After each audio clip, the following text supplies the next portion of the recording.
بسم الله الرحمن الرحيم. أعوذ بالله من الشيطان الرجيم. بسم الله الرحمن الرحيم.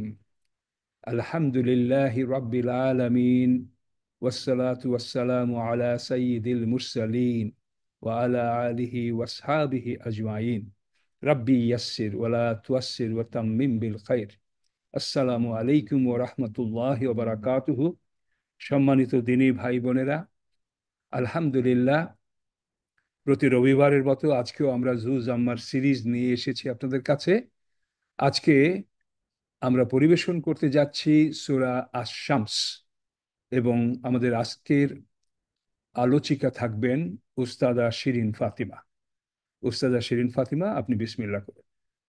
আউযু বিল্লাহি মিনাশ শাইতানির রাজিম। বিসমিল্লাহির রহমানির রহিম। আল্লাহ সুবহানাহু ওয়া তাআলার কাছে অসংখ্য শুকরিয়া, তিনি আমাদেরকে এখানে এরকম একটা গ্যাদারিং এ আজকে উপস্থিত করেছেন এবং আমাকে অনুমতি দিয়েছেন, যার জন্য আমি আজকে কোরআনের 91তম সূরা আস-শামস, যেটা মাক্কি নাজিল হয়েছিল, সেটা সম্বন্ধে কিছু বলবো।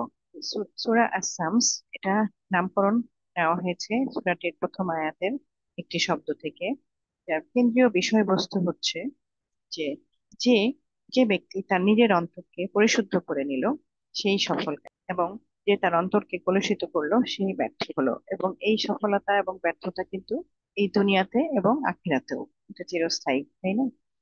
যদিও এই দুনিয়াতে সেটা কারেকশন করে নেওয়ার একটা সুযোগ আছে, এবং আল্লাহ তাআলা আমাদেরকে সেই উইল পাওয়ার, সেই পাওয়ারটা দিয়েই পাঠিয়েছেন যে কোনটা ভালো কোনটা মন্দ যেটা আমরা বুঝতে পারি এবং নিজেকে সংশোধন করে নিতে পারি। সুতরাং যেটা বলে হয়, কদ আফলাহা মান জাক্কাহা, হ্যাঁ, নিশ্চয়ই সেই সফল কাম যে আত্মসংযম করে ফেলেছে। এবং কদ খাবা মান দাসাহা, এই সূরারই যেটা আমরা ক্রমান্বয়ে সেই আয়াতগুলোর দিকে যাব। এই বিষয়বস্তু যদি আমরা বর্ণনা করি, তাহলে দেখা যায় যে তিনটা ভাগে যদি আমরা ভাগ করি, প্রথম 1 থেকে 7 নম্বর আয়াত, এখানে কতগুলো শপথ নেওয়া হয়েছে। সৃষ্টিকর্তা যখন তার নিজের সৃষ্টির শপথ নেন, তখন বুঝতে হয় সেই বিষয়টি কত ইম্পর্টেন্ট, এবং কোন শপথের নেওয়ার পিছে যেই ব্যাকগ্রাউন্ড, সেখানে এটা বোঝাই যায় যেটা তাকিদ দেওয়ার জন্য, এটা সব কিছুর চেয়ে বেশি ইম্পর্টেন্ট, এটা, হ্যাঁ, তার জন্যই সেটার কসম খাওয়া বা শপথটা নেওয়া।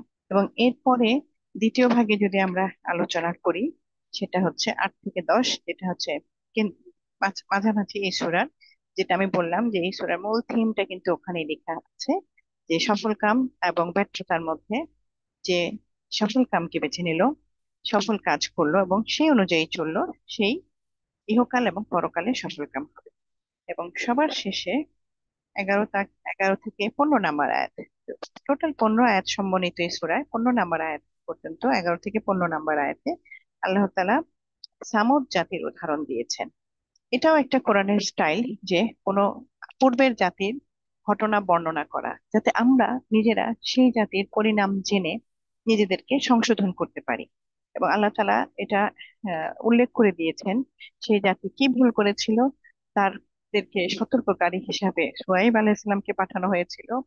এবং উনি শত চেষ্টা করেও তারা এত বেশি সীমা লঙ্ঘন করেছিল, তারা প্রমাণ চেয়েছিল, সেই প্রমাণ এনে দেওয়া হয়েছিল, তারপরেও তারা যখন সীমা লঙ্ঘন করলো, এবং সমূলে সেই জাতিকে আল্লাহ তাআলা কিভাবে ধ্বংস করেছেন তাদের কর্মের পরিণাম হিসাবে, সেটা আমাদের জন্য শিক্ষণীয় দৃষ্টান্ত তুলে ধরেছেন কোরআনের লাস্টের 4টি আয়াতে। আসুন আমরা প্রথমে সূরাটা শব্দগুলো দেখি, দেখি, তারপরে চেষ্টা করব এখান থেকে আমরা আমাদের শিক্ষণীয় কি নিতে পারি। আউযু বিল্লাহি মিনাশ শাইতানির রাজিম। বিসমিল্লাহির রহমানির রহিম। ওয়াস-শামসি ওয়াদ-দুহাহা ওয়াল কমারি ইযা তালাহা ওয়ান নাহারি ইযা জাল্লাহা ওয়াল লাইলি ইযা ইয়াগশাহা ওয়াস সামাই ওয়া মা বানাহা ওয়াল আরদি ওয়া মা তাহাহা ওয়া নাফসিন ওয়া মা সাওয়াহা ফাআলহামা ফুজুরাহা ওয়া তাকওয়াহা قد أفلح من زكاها وقد خاب من دساها كذبت ثمود بتقواها إذ انبعث أشقاها فقال لهم رسول الله ناقة الله وسقياها ফাকাযাবুহু ফাআকারুহা ফাদামদামা আলাইহিম রব্বুহুম বিযামবিহিম ফাসাওয়াহা ওয়ালা ইয়াখাফু উকবাহা। ওয়াশ-শামসি ওয়া দুহাহা, শপথ হচ্ছে সূর্যের এবং তার কিরণের, এবং শপথ চন্দ্রের যখন তা সূর্যের পেছনে ছোটে, শপথ দিনের যখন সে তাকে আলোকিত করে, শপথ রাতের যখন সে তাকে আচ্ছাদিত করে, শপথ আসমানের এবং তিনি যা নির্মাণ করেছেন তার, শপথ পৃথিবীর এবং তিনি যিনি তাকে বিস্তৃত করেছেন তার, শপথ মানুষের এবং শপথ তার যিনি তাকে সুঠাম করেছেন। এরপর তিনি তাকে জ্ঞান দান করেছেন মন্দ কাজে এবং তা থেকে আত্মরক্ষা করার। নিশ্চয়ই সেই সফল কাম হয়েছে যে আত্মসংশোধন করেছে, এবং সেই ব্যর্থ হয়েছে যে নিজেকে কলুষিত করেছে। সামুদ জাতি তাদের নাফরমানির কারণে সত্যকে অস্বীকার করেছিল। তাদের মধ্যে সর্বাধিক হতভাগা ব্যক্তিটি যখন তৎপর হয়েছিল, তখন আল্লাহ রসূল তাদেরকে বলেছিলেন, আল্লাহ পাকের অশ্রী এবং তার পানি পান করানো সম্পর্কে তোমরা সতর্ক থাকো। কিন্তু তারা তার রাসূলকে মিথ্যা জ্ঞান করলো এবং সেই উটটিকে হত্যা করলো। তাই তাদের প্রতিপালক তাদেরকে সমূলে ধ্বংস করে দিলেন তাদের পাপাচারের কারণে। এবং এই পরিমাণের জন্য আল্লাহ পাকের কোনো ভয় পাওয়ার কিছু নেই। এটা হচ্ছে সরল অনুবাদ। আমরা এখন দেখব যে এটা মূল বক্তব্য এবং তার লাইন বাই লাইন। মূল বক্তব্য আমি আলোচনা করেছি 3টা পয়েন্টে, যেটা 1 থেকে 7। হ্যাঁ, তো যখন আহ শপথ করা হয় তখন যেটা আমি বললাম, এই যে সূর্য এবং তার কিরণের, হ্যাঁ, দুহা, যে সময়, এটা একটা সময়কে উল্লেখ করা হয়েছে। এই শব্দটি দ্বারা সূর্যোদয়ের যে সময়, দুহা শব্দটি দ্বারা সূর্যোদয়ের যে সময়টিকে শুধু উদ্দেশ্য করা হয়নি, শুধু সেই সময়টি না, দুহা তো সকাল, বরঞ্চ দিনের কথা ব্যক্ত করা হয়েছে। তাহলে এই দিনের সূর্য এবং তার দ্বারা যে আলোকিত সমস্ত দিন, সেই সময়টাকে আল্লাহ তাআলা এখানে হাইলাইট করেছেন। এবং সেভাবে চন্দ্রকেও তার পরের লাইনেই আনা হয়েছে। আমরা জানি সূর্যের ধার করা আলো দিয়ে চন্দ্র চলে অথবা তাকে সে ফলো করে। তাহলে অল কমারি ইজা তালাহা, আর তালাওয়া এটা রুট লেটার, এটা অর্থ হচ্ছে তেলাওয়াত করা এবং ফলো করা। এখানে ফলো করা শব্দটা নেওয়া হয়েছে। আসলে তেলাওয়াত করাও আমাদের চোখ কিন্তু কোরআনকে, কোরআনের লাইনকে ফলো করে পড়ে। এই জন্য এই শব্দটাকে আসলে ফলো করা শব্দটা অনেক বেশি। এই জন্য কোরআন শুধুমাত্র তেলাওয়াত উচ্চারণ করা না, বরঞ্চ সেটাকে ফলো করা আমাদের উদ্দেশ্য। সুতরাং কোরআনকে কিন্তু রিড, শুধু পড়ো বলার চেয়ে তেলাওয়াত করো কথাটা বলা হয়েছে। এজন্যই যাতে আমরা পড়ার সাথে সাথে সেটাকে ফলো করি, মানে যা আমাদেরকে বলা হয়েছে সেটা যাতে আমরা অনুসরণ করি। সুতরাং এই চন্দ্র সূর্যকেই সেই অনুসরণ করতেছে। যেভাবে দুনিয়ার জীবনে সূর্যের আলো একান্ত জরুরি, এছাড়া কোনো উপায় নেই, তেমনি দিনের আলোর অন্ধকারের মাধ্যমে জীবনের একটি ধারা প্রবাহিত। ঠিক এমনি ভাবে হেদায়েত এবং গোমরাহি, ভালো এবং মন্দ, সত্য বা অসত্য, একটা আরেকটার সাথেই, তাই না?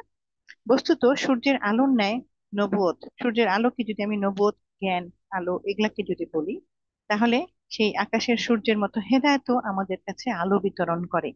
মানুষ যখন আল্লাহ পাকের প্রেরিত নবী রাসূলের হেদায়েত মেনে চলে, তখন সে হক বা সত্যের সন্ধান পায়, বাতিল ও পথভ্রষ্টতার অন্ধকার থেকে রক্ষা পায়।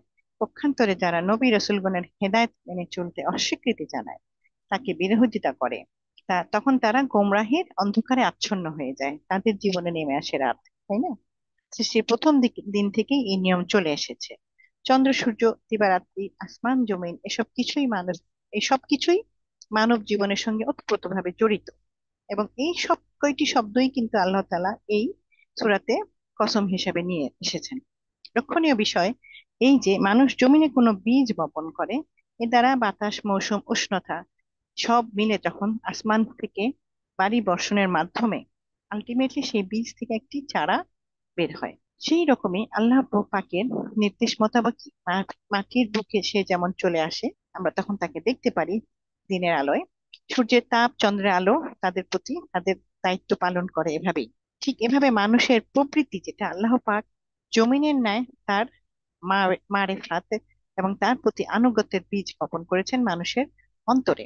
নবুয়তের আলো সেই আকাশের সূর্যের মতো আলোক রশ্মি ফেলে এই এবং আসমান থেকে বারিধারা হিসাবে কোরআন বা ওহী নাজিল হয়ে মানুষের প্রবৃত্তিকে জীবনী শক্তি দেয়, এবং সে তার ফলে কি হয়, সে বেড়ে ওঠে, এবং রাতের বেলা চন্দ্রও তার প্রতিনিধিত্ব করে। কখনোই সেটা হারিয়ে যায় না, এই হেদায়েতের আলোটা হারিয়ে যায় না। রাতের আলোতেও সে থাকে চন্দ্রের আলো হিসাবে।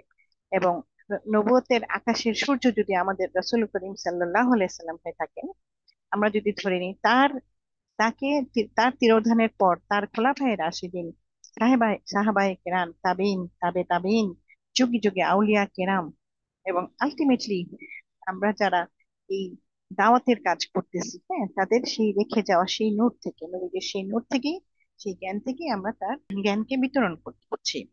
এবং এভাবেই চন্দ্রের আলো সূর্য থেকে ধার করা, তার নিজস্ব নয়, কিন্তু রাসূল করিম সাল্লাল্লাহু আলাইহি সাল্লামের আলো থেকেই সাহাবাগণ সেই আলো এবং বারাকত নিয়ে আমাদেরকে দান করে তাদের দেখানো পথ আমরা মেনে চলতেছি যুগে যুগে। রাসূল করিম সাল্লাল্লাহু আলাইহি ওয়াসাল্লাম এবং এরপরে তার পরবর্তীরা সেটাকে মেনটেন করছেন।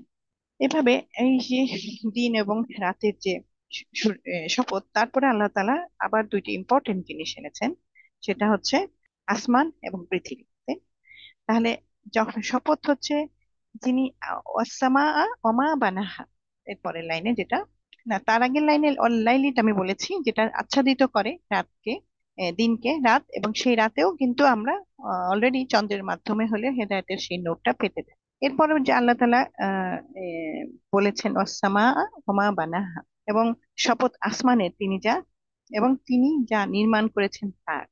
এখানে মা শব্দটি আনা হয়েছে, মা মান দুইটাই আসলে এখানে। যেমন আমরা যদি বলি আপনি কে, তখন আমরা বলি আমি আমি ডক্টর কিংবা আমি টিচার, তাহলে আমি আমার যে গুণ সেটাই প্রকাশ করি। তখন কিন্তু এই মা দিয়ে কোশ্চেন কিন্তু যদিও জড় বস্তুর হয়, কিন্তু সেটা তখন অনেক সময় মানকেও বোঝায়। তাহলে আকাশের যে, আমরা হয়তো ভাবতে পারি আকাশে আবার বানানো, আকাশটা একটা এমটি স্পেস, এখানে আবার বানানোর কি আছে? আসলে আকাশ এবং তা যা ধারণ করে সবই, আকাশে কত কিছু আছে, এই চন্দ্রই তো আকাশে, চন্দ্র, সূর্য, all the galaxy, all the star, সবকিছুই কিন্তু আকাশ ধারণ করে। এবং আকাশের বিশালতা তো আমরা আসলে চিন্তাই করতে পারি না, সুতরাং সেই বিশাল এক জিনিসের শপথ আল্লাহ তাআলা করেছে, তাই না? তাহলে সেই আসমানের শপথ। এরপরেই কিন্তু আল্লাহ তাআলা পৃথিবীর দিকে ইঙ্গিত করেছেন, এই পৃথিবীর, এবং তিনি তাকে যা বিস্তৃত করেছেন। তহা, হ্যাঁ, তহা কথাটার মানে হচ্ছে বিস্তৃত করা, ফ্ল্যাটেন করা, মানে যেটাকে আরো বেশি ওয়াইডনেস বোঝানো হয়েছে। এবং এরপরে আল্লাহ, তারপরে আসছেন মানুষ, একটা নফস। নফস হচ্ছে আত্মা, সোল, বা একটা মানব, এবং তাকে তিনি যে সুঠাম করেছেন সব দিক থেকে, তাই না? একটা মানব জীবনকে যদি আমরা চিন্তা করি, তার সুগঠনটা, তার যে সুঠামতা, তার যে পরিপক্কতা, সমস্ত কিছু আল্লাহ তাআলা করেছেন মানুষকে, সেই মানুষের শপথ নিয়েও তিনি বলতেছেন। এবং এরপরে যে কথাগুলো এসেছে, এটা খুবই ইম্পর্টেন্ট আমাদের জন্য, যে আলহামাহা ফুজুরাহা ওয়া তাকওয়াহা। আলহামা মানে ইলহাম করেছেন, আল্লাহ তাআলা কিন্তু আমাদেরকে জানিয়ে দিয়েছেন, হ্যাঁ, উম, যে জ্ঞান দিয়েছেন মন্দ কাজের, এবং তা থেকে আত্মরক্ষা। ফুজুরা, ফাজারা শব্দটা আসছে, আলহামা তো আসছে ইলহাম করা, যেটা আমাদের অন্তরে ঢেলে দেওয়া, যাতে আমরা বুঝতে পারি যে কোনটা ভালো কোনটা মন্দ, এবং কোন কোন জিনিস। ফুজুরা, ফাজারা শব্দটি হচ্ছে পাপ কাজ, মন্দ কাজ, এবং তাকওয়া আমরা জানি যেটা হচ্ছে তার আত্মরক্ষা। সুতরাং আল্লাহ তাআলা আমাকে সেই জ্ঞানটা দিয়ে দিয়েছেন আমাদেরকে, যে মন্দ কাজ কি এবং তা থেকে আমরা কিভাবে আত্মরক্ষা করতে পারি। হুম মানুষের সম্মুখে ভালো মন্দ, হক বাতিল, পাপ পুণ্য তুলে ধরেছেন, প্রত্যেকে ভালো মন্দ বোঝার তৌফিক দিয়েছেন, যেন সে আল্লাহ পাকের অনুগত হতে পারে এবং তার নফরমানি থেকে আত্মরক্ষা করতে পারে। তাহলে আমরা সবসময়, হ্যাঁ, আমরা এই দোয়াটা করি, তাই না? যে হে আমার মনের অবস্থান পরিবর্তনকারী, আমাদের মনকে আপনার আনুগত্যের দিকে ফিরিয়ে দিন। এবং সেই এরপরের আয়াতটাই কিন্তু যেটা বললাম, মূল থিম এই সূরার, যে কদ আফলাহা মান যাক্কাহা, নিশ্চয়ই সেই সফল কাম হয়েছে যে আত্মসংশোধন করে নিয়েছে। আমরা কিন্তু ভুলের মধ্যেই নিমজ্জিত, এটাকে দেখতে পারার জন্য আল্লাহ আমাদেরকে ইলহাম করেছেন, ওহী দিয়েছেন, কোরআন দিয়েছেন, এবং তা বাস্তবায়ন করার জন্য নবীজিকেও পাঠিয়ে দিয়েছেন। এবং সর্বোপরি আমাদের শুকর করা উচিত, আমাদেরকে মুসলিম ঘরে জন্ম দিয়েছেন। আমি তো প্রায় মনে করি যে কি হইতো যদি আমরা একটা মুসলমান হয়ে যদি না আসতাম, এটা আরো বেশি চ্যালেঞ্জিং অন্য ধর্মের জন্য, তাই না? তো পূর্ববর্তী আয়াতের সাথে সাথে আল্লাহ পাক সৃষ্টি করার পর ভালো মন্দ এইসব যে জ্ঞান বুদ্ধি আমাদেরকে দিয়ে দিয়েছেন, যুগে যুগে বিভিন্ন দেশে পরিবেশে লক্ষাধিক নবী রাসূলকে পাঠিয়েছেন মানব জাতির হেদায়েতের উদ্দেশ্যে। এবং তাদের নিকট থেকে একই আসমানি গ্রন্থ, এই যেই একই বক্তব্য নিয়ে এসেছে, তাই না? যেমন সর্বশেষ সর্বশ্রেষ্ঠ নবী করিম সাল্লাল্লাহু আলাইহি সাল্লামের প্রতি যে কোরআন, যেটা যাতে যাতে করে আমরা সত্যকে গ্রহণ করতে পারি এবং অসত্য অন্যায় অনাচার বর্জন করতে পারি। সুতরাং জাক্কাহা পরিশুদ্ধতা হচ্ছে অনেক ইম্পর্টেন্ট। আত্মসংশোধনের মাধ্যমেই সফলতা লাভ হয়। অথবা এই আত্মসংশোধন যদি না হয় তাহলে আসলে এটা সম্ভব হয় না। সমস্ত হাদিসেও উম এইসবের অনেক হাইলাইট করা হয়েছে। মুসলিম, তিরমিজি, সব হাদিস গ্রন্থেও বলা হয়েছে যে আল্লাহ তাআলা বিভিন্ন নবীজি বিভিন্ন দোয়া সময় যে দোয়া করেছেন তার মধ্যে অনেক বেশি এসেছে এই আত্মসংশোধন ব্যাপারটা। হে আল্লাহ, আমি তোমার নিকট আশ্রয় প্রার্থনা করি অসহায়ত্ব, অলসতা, কাপুরুষতা, অতিবৃদ্ধ এবং কবরের আযাব থেকে।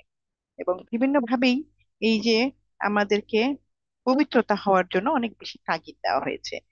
আর হে আল্লাহ, আমাদের প্রভৃতিকে তাকওয়া, পরহেজগারী, পবিত্রতা দান করেন। আপনি হচ্ছেন পবিত্রতা দানকারী, হ্যাঁ, এবং আপনিই হচ্ছেন সর্বশ্রেষ্ঠ কর্মকর্তা। এটাই আমাদেরকে সবসময় চাওয়া উচিত। এই এলম থেকে আমাদের জানা উচিত উপকারী এলম যাতে আমরা পাই, হ্যাঁ, এমন এলম যা উপকারী নয় তা থেকে আমাদের মুক্তি মুক্তি চাওয়া উচিত। এবং এমন অন্তর যে ভীত হয় না, এমন প্রবৃত্তি যা তৃপ্ত হয় না, এইসব থেকে আমাদের দূরে রাখা উচিত। এটা আমাদের সব সময় আমাদেরকে আল্লাহ পাকের কাছে সাহায্য চাওয়া উচিত এবং সেভাবেই সফলতা আসবে। এই যে 7টি শপথের পর যেটা বলা হয়েছে যে এই জীবনে যারা আল্লাহ পাকের যত নাফরমানি থেকে আত্মরক্ষা করে চলে, পরহেজগারি অবলম্বন করে, তাকওয়া, তাই না, যেটা আমরা বলি গড ফিয়ারনেস, হ্যাঁ, এবং আল্লাহর নিয়ামত সমূহের কিন্তু শুকরগুজারও করে, আলটিমেটলি জীবন তাদের হয় সফলকাম, সার্থক, সুন্দর। যারা গুমরাহির অন্ধকারে আচ্ছন্ন, সত্য ন্যায়কে বর্জন করে, সত্য আসার পরেও সেটাকে অলসতা হোক, অজ্ঞতা হোক, যেভাবেই হোক সেটাকে পাশ কাটিয়ে যায়, এড়িয়ে যায়, ব্যর্থতা তাদের জীবনকে কলুষিত করে ফেলে। এবং আলটিমেটলি সে ব্যর্থ। যে ব্যর্থ সে কিন্তু শুধু এই জীবনে নয়, পরবর্তী জীবনেও সে নিজেকে ব্যর্থতার খাতায় লিখে ফেলে এবং তখন আর কোনো সুযোগ থাকে না। এই দুনিয়ায় আমাদের একটা সুযোগ যেখানে আমরা এই ভালো মন্দটাকে ঠিক করে নিয়ে আমাদের জীবনটাকে সুন্দরভাবে সাজাতে। এরপরে এইটা বলার পরে যেটা আমি বললাম, আল্লাহ তাআলা একটা ঘটনা তুলে ধরেছেন। এই সকল ঘটনা আল্লাহ তাআলা আমাদের নবীজিকে জানিয়ে দিয়েছেন, না হলে এই সামুদ জাতির ঘটনা আমরা কেমন করে জানতে পারতাম? এবং নবীজির মাধ্যমে আমরা কোরআনে সেটা জানতে পারি। কোরআন পড়লে, কোরআন অধ্যয়ন করলে আমরা যদি দেখি যে পূর্ববর্তী জাতির যে কি ফলাফল হয়েছে, এবং সেটা শুধু দেখলে দেখলে বা পড়লে হবে না, সেখান থেকে আমাদেরকে আহ সেটার জন্য একটা একটা মানে পরিশুদ্ধকারী তথ্য নিতে হবে যে হ্যাঁ আমরা তাহলে সেখান থেকে কিভাবে বেঁচে থাকতে পারি, তার পরিণাম জেনে আমরা যাতে সাবধান হতে পারি। সামুদ জাতি ছিল দুর্ধর্ষ। তাদের হেদায়েতের জন্য আল্লাহ পাক সালেহ আলাইহিস সালামকে পাঠিয়েছিলেন। আহ, সালেহ আলাইহিস সালাম যখন এসেছিলেন তখন শিরক, কুফরি, সব সমস্ত পাপাচারিতা ছিল। আমি দুঃখিত, আমি মনে হয় প্রথমে সোয়াইব আলাইহিস সালাম বলেছিলাম, এটা হবে সালেহ আলাইহিস সালাম। এই সূরাতে সামুদ জাতির প্রতি এসেছে সালেহ আলাইহিস সালাম। আচ্ছা, তিনি তাদেরকে তাওহীদের আহ্বান জানান, এক আল্লাহর বন্দেগী করার নির্দেশ দেন, কিন্তু তারা তার আদেশ অমান্য করে, তার আহ্বানে সাড়া দেয় না। শুধু তাই নয়, তাকে কষ্টও দেওয়া শুরু করে এবং বিভিন্ন অপবাদ দেয়, হ্যাঁ, যে তিনি নবী না হয়ে নবুয়তের দাবি করছেন। এভাবে তাকে হত্যা করার জন্য ঘৃণ্য চক্রান্তেও লিপ্ত হয়। হজরত আহ, উম, তারা হজরত সালেহ আলাইহিসসালামকে বলেন, আপনি যদি সত্যি নবী হন, তারা প্রমাণ চায়, এই প্রমাণ আনেন, এই পাথর থেকে আপনি একটি উট বের করে নিয়ে আসেন। যদি তা পারেন তাহলে আপনার প্রতি আমরা ঈমান আনবো। আমরা জানি উট, হ্যাঁ, এবং প্রেগনেন্ট উট এটা কিন্তু অনেক বেশি উম হ্যাঁ ইম্পর্টেন্ট এখনকার দিনের। মরুজীবনের উট কিন্তু একটা আমাদের এখনকার জীবনে মার্সিডিজ গাড়ির চেয়েও দামি, তাই না? তখন তারা এই পরিবহনের কাজ করতো। তো এই উট তারা যখন চায়, তখন সালেহ আলাইসাল্লাম মহান আল্লাহর দরবারে দোয়া করেন, ফলে পাথরের ভেতর থেকে তাদের চাহিদা মোতাবেক এক ওষ্ঠী বের হয়ে আসে। কিন্তু সালেহ আলাইসাল্লাম তখন তাদেরকে সতর্ক করেন, এই ওষ্ঠী সম্পর্কে তোমরা সতর্ক থাকো, তার গায়ে হাত দিবে না, তার পানি পান করা সম্পর্কে কোনো অন্যায় করবে না। এই উটটা কিন্তু খুব, তার জন্য একটা দিন নির্ধারিত করে দেওয়া হয়। এই উটটা কিন্তু খুব সুন্দর, উম, যখন খেত, ও তো আল্লাহ তাআলার মিরাকেল, তার মিরাকেল এরকম ছিল, সে যখন পানি খেত তখন সমস্ত পানি খেয়ে ফেলতো, ওই লেকের পানি শেষ হয়ে যেত। আল্লাহ পাকের আহ দয়ায় সেটা আবার পূর্ণ হতো, এবং বাকি দিন তখন ওই সমাজের লোকজন সেই পানি ব্যবহার করত। এরকম একটা নিয়ম করা হয়েছিল। কিন্তু দুর্ধর্ষ সামুদ জাতি এসব কথায় কর্ণপাত করে না, বরং তারা ওই কুদরতি উটকে হত্যা করে। পরিণামে তাদের প্রতি আল্লাহ পাকের গজব আসে এবং অল্পক্ষণের মধ্যেই তাদের ধ্বংস হয়। অথচ সালেহ আলাইসাল্লাম তাদেরকে এ সম্পর্কে বারবার সাবধান করেছিলেন। এক তাফসিরে আমি এদের ধ্বংস হওয়ার একটা ডিটেল পেয়েছি, সেখানে এভাবে বলা হয়েছে তাদের 3 দিনের অবকাশ দেওয়া হয়েছিল। প্রথম দিন তাদের চেহারা ধ্বংসের আলামত হিসাবে চেহারা হলুদ বর্ণের হয়, দ্বিতীয় দিনটা লাল, এবং তৃতীয় দিনটা কালো বর্ণ ধারণ করে। যখন আহ, হলুদ বর্ণ যখন তাদের ধারণ হয়, তখন তারা সিদ্ধান্ত নিল, বুঝতে পারে যে আমাদের ধ্বংস অনিবার্য। তখন তারা সাল্লাহ সাল্লামকে হত্যা করার জন্য তার গৃহে হামলায় উদ্যত হয়। কিন্তু আল্লাহ পাক সালেহ আলাইসাল্লামকে রক্ষা করলেন। হামলাকারীরা সেখানেই মৃত পড়ে থাকে। তাতে তাদের ক্রোধ আরো বেড়ে যায়, তারা প্রতিশোধ নিতে সংকল্প করে এবং সালেহ আলাইসাল্লামের দলও যুদ্ধের প্রস্তুতি নেয়। অবশেষে মীমাংসা হলো, হযরত সালেহ আলাইসাল্লাম তার অনুসারীগণ শহর থেকে চলে যাবেন। এই এই সিদ্ধান্ত তারা মেনে নিল। এভাবে জালেমদের চেহারা যখন দ্বিতীয় দিনে লাল বর্ণ হলো, তৃতীয় দিনে তা কৃষ্ণ বর্ণ হলো। তখন তারা তখন তারা ভয় পেয়ে যায়। আত্মরক্ষার্থে পাহাড়ের অভ্যন্তরে ছোট ছোট গুহায় আশ্রয় নেয়। এরপর শুরু হলো বাতাস, ভূমিকম্প, বজ্রপাত। 3 দিন একাধারে তা অব্যাহত রইল, এবং সকল কিছুই ধ্বংস পরিণত হলো, একজনও বেঁচে রইল না। পবিত্র কোরআনের ভাষায় সেটা হলো। এর আরেকটু ডিটেল বর্ণনা আছে। ইজান বারাসা আশকাহা, এদের মধ্যে একজন আশকা, আশকা হচ্ছে হতভাগ্য ব্যক্তি। হ্যাঁ, যে বারাসা, বারাসা হচ্ছে ওর পুনরুত্থান হওয়া বা প্রেরণ করা, সেই হিসাবে আসে। কিন্তু বারাসা ফর্ম 7 থেকে যখন এই শব্দটা আসে, তখন সেটাকে তৎপর হওয়া, অতিমাত্রায় উদ্যোগী হওয়া বোঝায়। তো হতভাগ্য লোকটি চ্যালেঞ্জিং হয়। হ্যাঁ, সে তখন বলে, এই লোকটির নাম ছিল কাজার ইবনে সালেফ। তার দেহের বর্ণ ছিল লাল, এবং সেও একজন অ্যারোগ্যান্ট ছিল। এবং কি কোরআন তাকে সবচেয়ে বেশি হতভাগ্য বলেছিলেন, যে এই গোষ্ঠীটাকে হত্যা করেছিল। নবীজি বলেছিলেন, দুইজন খুবই অভিশপ্ত, তাদের মধ্যে একজন আদমের সেই পুত্র যে তার ভাইকে হত্যা করেছিল, এবং এই প্রথম যে এই উষ্ট্রিটাকে হত্যা করেছিল। এই দুজন সম্বন্ধে নবীজি স্পেশালি বলেছিলেন। এর পরবর্তী আয়াতে এসেছে, ফাকাল আলাহুম রাসূলুল্লাহি নাকাতাল্লাহি ওয়া সুকয়াহা, অর্থাৎ সুকিয়াহা, অর্থাৎ আল্লাহ রাসূল তাদেরকে বলেছিলেন, সতর্ক করেছিলেন, এটা কিন্তু নাকাতাল্লাহ, আল্লাহর উষ্ট্রি, এবং এর পানি তার সুকিয়াহা, সাকিয়া আমরা জানি, সাকাইয়া যখন শব্দটা আসে তখন পানি পান করা আসে। আর সাকিয়া যখন মধ্যম অক্ষর কাজটা দিয়ে আসে, তখন সেটা হতভাগ্য। এবং তার থেকে আসকহা শব্দটা এসেছে, যে ইসমত তাফদীল, সবচেয়ে বেশি হতভাগ্য। আর এখানে সাকাইয়া শব্দটা আসছে পানির পান করানোর ব্যাপারে। সুতরাং উটকে পানির ব্যাপারে যাতে তারা সাবধান থাকে, এটা কিন্তু সালেহ আলাইহিস সালাম তাদেরকে অনেকবার অনেকবার সতর্ক করেছিলেন। অথচ হতভাগ্য লোকটি এত নিকৃষ্ট যে তারা সেটাকে মিথ্যা প্রতিপন্ন করে বা আকরাহ। হ্যাঁ, এখন আকরা শব্দটা হচ্ছে এরকম একটা, আসলে আমরা যদি এক কথায় বলি, উটটাকে তারা হত্যা করলো, এভাবে বললে হয় না। এই জিনিসটা আকরা শব্দটা হচ্ছে এরকম, যে অনেকটা আমাদের মেডিকেল টার্ম একটা আছে, মার্সি কিলিং, স্লোলি ডেথের দিকে যাওয়া। ওর পায়ের নখ কেটে দিয়েছিল, এবং এত নৃশংস যে উটনীটি কষ্ট পেয়ে ব্লিড করে, ব্লিডিং টু ডাই যেটাকে বলে, আস্তে আস্তে সে মারা যায়। এই হত্যাটা হচ্ছে এই টাইপের, এটা কিন্তু কতলা না, এটা হচ্ছে একটা খুবই সিরিয়াস এবং নৃশংস, যেটা বলি আমরা বাংলাতে। আকরা শব্দটার মানে হচ্ছে সেরকম একটা ডেথ, তারা সেই গোষ্ঠীটাকে হত্যা করলো। এর ফলাফলে দামদাহ, দামদামা, এটা হচ্ছে রুবাই ভার্ব, আমরা জানি 4 লেটার।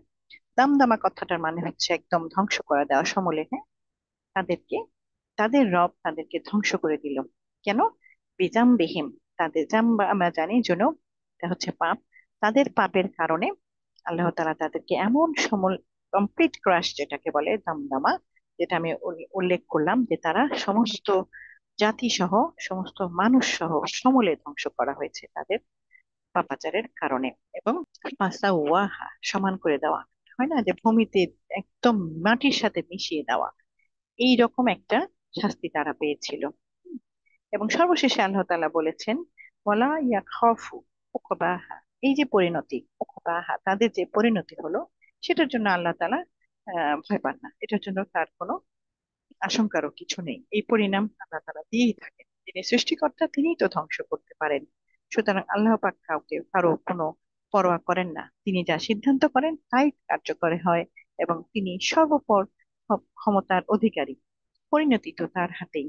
হম সুতরাং আমরা এই এই যে ঘটনা থেকে এর যে ব্যাখ্যা আমরা শুনলাম, সেখান থেকে আমাদের শিক্ষণীয় যে আমরা এটা ফলো করব, এবং এটা এটা আমাদের নিজের জীবনে আত্মসংশোধনের একটা বড় পথ হিসাবে নিব এই সূরার যেই রিমাইন্ডিং। হ্যাঁ, এবং সেখান থেকে আমরা আমাদের জীবনের সফলতাটাকে অর্জন করার চেষ্টা করব। এবং এই দোয়াটা নবীজি সবসময় করতেন, আল্লাহুম্মা আতি নাফসি, হুম আহ আমাদেরকে আমাদের নফসকে আপনি পরিশুদ্ধ করে দেন, আপনি হচ্ছেন সবচেয়ে পরিশুদ্ধ, আনতা খয়রুন, আহ, আপনি সবচেয়ে বেশি পরিশুদ্ধ কারণকারী, আপনি মান জাক্কাহা, যিনি সেটাকে পরিশুদ্ধ করতে পারেন। এবং আনতা ওয়ালিয়াহা, এই আমার নফসের ওয়ালি হচ্ছেন আপনি, আপনি এর পরিচর্যা করুন। ওয়া মাওলাহা, এবং এর অভিভাবক আপনি, এবং আপনি ওটাকে সংরক্ষণ করেন যাতে আমরা সঠিক পথে পরিচালিত করি। আপাতত এখানেই শেষ করছি। আসসালামু আলাইকুম ওয়া রাহমাতুল্লাহি ওয়া বারাকাতুহু। আলহামদুলিল্লাহ, আমরা উস্তাদা শিরিন ফাতিমার কাছ থেকে সূরা আশ-শামসের তাফসীর শুনলাম, চমৎকার আলোচনা শুনলাম। আলহামদুলিল্লাহ, আল্লাহ সুবহানাহু ওয়া তাআলা আমাদের এই প্রচেষ্টাকে কবুল করুন। এবং আজকে আমাদের এখানে যারা উস্তাদ এবং উস্তাদা এসেছেন, তাদেরকে আমি একটা প্রশ্ন করব যে আপনার দৃষ্টিতে সূরা আশ-শামসে কোন জিনিসটা আপনার জন্য এবং আরো অন্যান্য বিশ্বাসীদের জন্য মূল্যবান, এই ব্যাপারে আপনি একটু যদি আপনার মতামত দান করেন। শুরু করব উস্তাদা ফারুজ পাটোয়ারি আপনার কাছ থেকে। أعوذ بالله من الشيطان الرجيم بسم الله الرحمن الرحيم উস্তাজ, সূরাতুশ শামস আমি একজন মুসলিমের জীবনে অনেক গুরুত্বপূর্ণ একটি লেসন বলা যায়। আলহামদুলিল্লাহ, আমরা জানি যে যখন আল্লাহ রাব্বুল আলামিন কসম করে আহ, কোনো কিছু তার বান্দাকে জানাতে চান, তার মানে বুঝে নিতে হবে যে যে জিনিসটার উদ্দেশ্যে আল্লাহ রাব্বুল আলামিন কসম করেছেন, ওই জিনিসটা আমাদের জন্য অনেক বেশি দরকারি একটা জিনিস। আর যে বিষয়গুলিতে আল্লাহ রাবুল আলামিন কসম করেন, সেই বিষয়গুলিতে আমাদেরকে আল্লাহ রাবুল আলামিন উপমা দিয়ে বোঝাতে চাচ্ছেন যে আমাদের নফস বলেন, জীবনে এই বিষয়গুলির ধরা দরকার। আল্লাহ রাব্বুল আলামিন আমাদেরকে দুনিয়াতে পাঠিয়েছেন বিবেক বুদ্ধি সম্পন্ন আকল দিয়ে। মানুষ হলো আল্লাহর এমন একটা সৃষ্টি যে তার ডিসিশন নিজেই মেক করতে পারে। তো আল্লাহ রাব্বুল আলামিন এখানেই বলেছেন যে তোমাদেরকে ভালো এবং মন্দের পার্থক্য করার সেই ক্ষমতা দিয়ে দেওয়া হয়েছে। তোমার এখন তোমরা নিজেরাই ডিসিশন নিবা যে তোমরা কি করবে। হ্যাঁ, তোমরা তোমরা কি করবে, যে তুমি তুমি কি নিজের নফসকে টেনে ভালোর দিকে নিয়ে যাবে, নাকি আহ, পৃথিবীর যে বিশৃঙ্খলতা ওর মাঝে থেকেই তুমি নিজের জীবনটাকে লিড করবে, কিন্তু এতে কিন্তু তুমি ক্ষতিগ্রস্ত হবা। তো এরপরে আল্লাহ রাব্বুল আলামিন যেটা বলেছেন যে সামুদ জাতির যে গল্পটা আল্লাহ রাব্বুল আলামিন এখানে তুলে ধরেছেন, তো এই সামুদ জাতির অবস্থাটাও কিন্তু তেমনই হয়েছে যে তারা আল্লাহর যে ওয়াহি, সেই ওটার সঠিক ব্যবহার তারা করতে পারে নাই, তারা ধ্বংস হয়ে গেছে। এখন উম্মাতে মুহাম্মাদের জন্য এখানে তাহলে মেসেজটা কি? এখানে উম্মাতে মুহাম্মাদের জন্য মেসেজ কিন্তু আল কোরআন, আল কিতাব, যেটা এখন এই মুহূর্তে আমরা এই লেসনে আলাপ করতে আসছি। এই আল কোরআনটাও কিন্তু আমাদের জন্য ওয়াহি, কারণ নবীজি সাল্লাল্লাহু আলাইহি ওয়াসাল্লামের পর আর কখনোই কোনো নবী আসবে না। সেক্ষেত্রে উম্মতে মুহাম্মাদের জন্য গাইডেন্স হিসেবে আল কোরআনকে আল্লাহ রাব্বুল আলামিন কিয়ামত পর্যন্ত নাজিল করে দিয়েছেন। তো এই আল কোরআনটাকেও যদি আমরা অবহেলা করি, সেই সামুদ জাতির মতো আমরা যদি আল কোরআনটাকে অবিশ্বাস করি আল কোরআনের আল্লাহ রাব্বুল আলামিন আমাদেরকে যে আদেশ এবং নিষেধগুলো করেছেন ওগুলি আমরা পালন না করে যদি নিজেদের প্রবৃত্তির অনুসরণ করি, তাহলে আমরা অবশ্যই ক্ষতিগ্রস্ত হব, খসির হয়ে যাব। কারণ আল্লাহ স্পষ্ট সূরাতুল আসরে বলে দিয়েছেন, নিশ্চয়ই মানুষ ক্ষতির মধ্যে ডুবে আছে, তারাই সফল কাম যারা সৎ আমল করবে, যারা পারস্পরিক অবলম্বন করবে, পারস্পরিক জাস্টিস অবলম্বন করবে। ইনশাআল্লাহ। তো এইটাই হলো এখানে মূল মেসেজ ওস্তাদ, যে আমাদের এই কোরআনটাকে শক্ত করে আগলে রাখতে হবে। এই কোরআনটাকে ছেড়ে দিলে আমরা ক্ষতিগ্রস্ত হয়ে যাব। আলহামদুলিল্লাহ, চমৎকার চমৎকার বলেছেন আপনি। আমাদের এখন উস্তাদা জাকিয়া সুলতানা, আপনার মুখ থেকে একটু সংক্ষিপ্ত শুনতে চাই, এরপর উস্তাদা হরুন নাহার। আলহামদুলিল্লাহ। আহ, আসলে কোরআনের প্রত্যেকটা সূরাই মানে এক একটা ইউনিক, এক একটা বৈশিষ্ট্যমণ্ডিত। আমি যদি মানে জাস্ট এক কথায় বলতে চাই যে সূরা আর শামসের কোন জায়গাটা আসলে মানে পিন পয়েন্ট হিসেবে আমার কাছে লাগছে, সেটা হচ্ছে দুইটা আয়াতের কথা আমি বলবো। একটা হচ্ছে আলহামাহা ফুজুরাহা ওয়া তাকওয়াহা, এটা আরেকটা হচ্ছে কদ আফলাহা মান যাক্কাহা। মানে এই দুইটা আমার কাছে লাগছে এই পুরা সূরার মধ্যে পিন পয়েন্ট হচ্ছে, যদি আমি আমার কাছে মনে হচ্ছে যে পিন পয়েন্ট করতে চাই তাহলে এই দুইটা আয়াত। সেটা হচ্ছে যে আল্লাহ তাআলা আমাদের ভিতরে ইলহাম করে দিয়েছেন ভালোর প্রতি ভালো লাগা এবং মন্দের প্রতি খারাপ লাগা। এটা হচ্ছে মানুষের ফিতরাত। আল্লাহ তাআলা এইভাবেই প্রোগ্রাম করেই মানুষকে বানাইছে। ভালো কিছু করলে ভালো লাগবে, খারাপ কিছু করলে খারাপ লাগবে। আরেকটা হচ্ছে যে আল্লাহ বলতেছেন যে কদ আফলাহা মান যাক্কাহা, মানে হচ্ছে যে কেউ, আমরা যেহেতু মানুষ, আল্লাহ তাআলা আমাদেরকে, আমাদের বৈশিষ্ট্য হচ্ছে এটা যে আমরা ভুল করব, ভুলে যাব, বারবার ভুল করব। তো এই জন্য আল্লাহ তাআলা বলতেছেন যে সেই হচ্ছে সফল প্রকার হয়ে যাবে যে নিজেকে পরিশুদ্ধ করে ফেলবে। আমার কাছে এইটা লাগছে খুবই একটা আশার জায়গা আমাদের জন্য। আলহামদুলিল্লাহ, আমরা ভুল করে মানে হতাশ হওয়ার কিছু নাই। আমরা যদি নিজেকে সংশোধন করে ফেলতে পারি তাহলে নিশ্চয়ই আল্লাহ তাআলা আমাদেরকে সাফল্য দিবেন। আর এর পরবর্তী কথা তো আপা বলতেছেন, এটা আর আমি রিপিট করছি না। আলহামদুলিল্লাহ, উস্তাদা হরুন নাহার, আপনার কাছ থেকে একটু শুনি ইনশাআল্লাহ। أعوذ بالله من الشيطان الرجيم بسم الله الرحمن الرحيم। আসলে আপুদের সুন্দর স্পষ্ট যে তাৎপর্য সূরা আশ-শামসের, এটা খুবই সুন্দর হয়েছে। তবে আমার কাছে যেটা মনে হয়েছে, একটু আগে আপু যেটা বললো সেই একই আয়াতে আমি আসব। এখানে আল্লাহ পাকের যে সৃষ্টির সেরা, প্রথম কথা হলো যে বে- বেশ কয়েকটা জিনিসের শপথ দিয়ে এই সূরাটি শুরু। আর তারপরে সবচেয়ে শেষের অংশের যেই শপথ, ওয়া নাফসি ওয়া মা সাওয়াহা ফাআলহামাহা ফুজুরাহা ওয়া তাকওয়াহা। শপথ নফস, অর্থাৎ এই নফস আর কিছু না, মানুষের এবং তার বিন্যস্তকরণের। আর যেটা এরপরেই বলছেন শপথ, তারপর তার মধ্যে তিনি আল্লাপাক কি করেছেন, সৎকর্ম অসৎকর্মের জ্ঞান দান করেছেন। তো এই দুটো শপথ, এর মধ্যেই কিন্তু আমাদের জানা অজানা অর্থাৎ জ্ঞানের যে গভীরতা, আমরা এখান থেকেই কিন্তু খুঁজে পাবো, যদি আমরা একটু দুটো আয়াতে ভালো করে দেখি।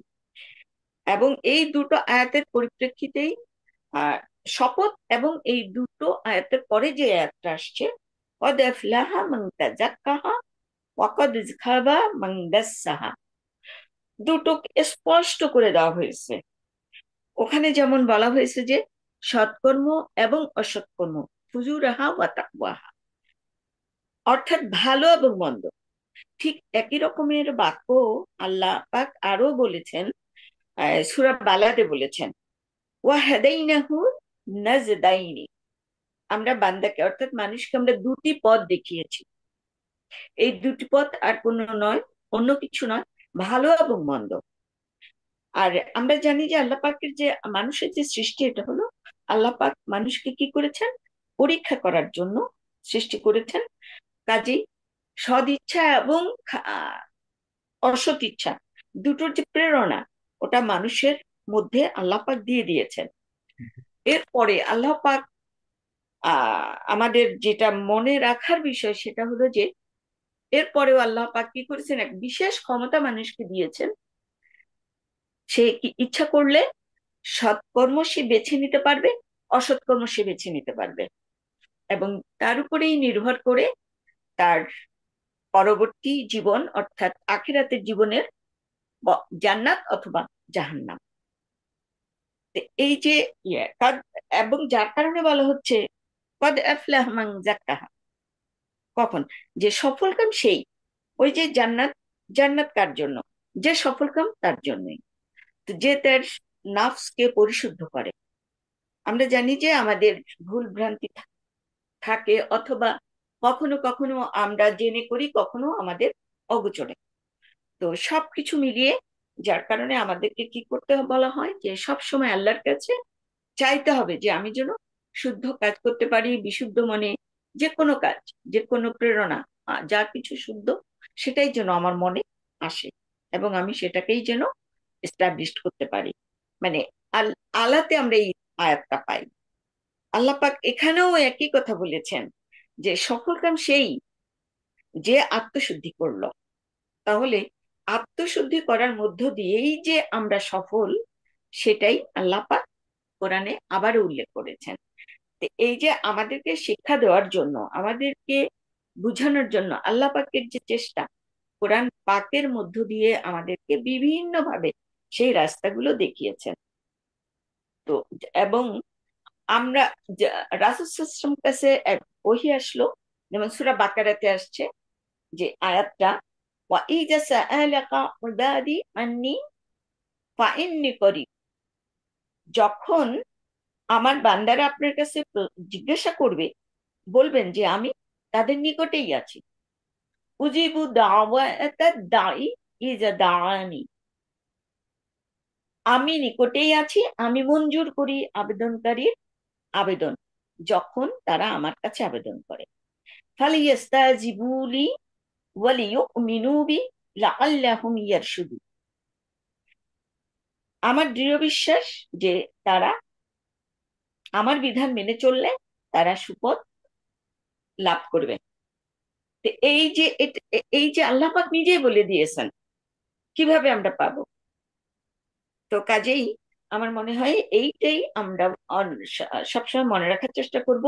এই যে আয়াত আল্লাহ পাকের যে ওহী নবীজি সাল্লাল্লাহু আলাইহি ওয়াসাল্লামের কাছে, আমরা এটাকে অনুসরণ করব যে আল্লাহ পাক আমাদের নিকটেই আছেন।